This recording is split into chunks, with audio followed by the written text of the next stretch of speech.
ఆంధ్రప్రదేశ్లో గత వైసీపీ ప్రభుత్వ హయాంలో తిరుమల లడ్డు తయారీలో జంతువుల నూనెను ఫిష్ ఆయిల్, పంది కొవ్వు కలిపారనే ఆరోపణలు దేశవ్యాప్తంగా ప్రకంపనలు రేపుతున్నాయి.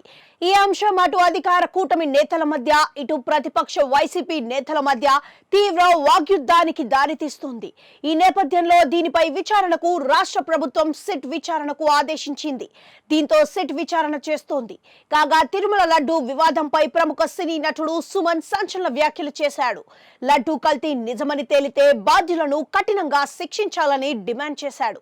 ఉగ్రవాదుల తరహాలో బాధ్యులకు శిక్ష పడాలన్నాడు. ఈ ఘటనతో దేశవ్యాప్తంగా ఉన్న కోట్లాది మంది భక్తుల మనోభావాలను దెబ్బతిన్నాయని ఆవేదన వ్యక్తం చేశారు. ఇలాంటి ఘటనలు మళ్లీ జరగకుండా ప్రభుత్వాలు కఠిన చర్యలు తీసుకోవాలని కోరారు. దీనిపై ప్రస్తుతం సిట్ విచారణ జరుగుతుందని చెప్పారు. అన్ని మతాలకు వాళ్ళ ప్రార్థనా మందిరాలు ఉన్నాయని సుమన్ గుర్తు చేశారు.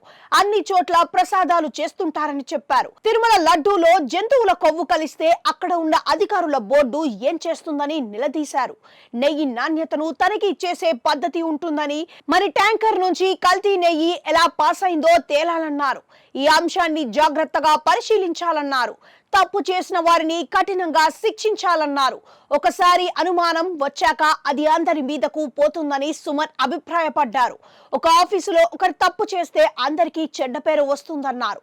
అలాగే ఇక్కడ కూడా అలాంటిదే జరిగిందన్నారు. దేవుడి ప్రసాదం విషయంలో ఇలా చేయడం మహాపాపమని సుమన్ ఆవేదన వ్యక్తం చేశారు. అన్నమయ్య సినిమాలో తాను వెంకటేశ్వర స్వామి పాత్రను పోషించానని గుర్తు చేశారు.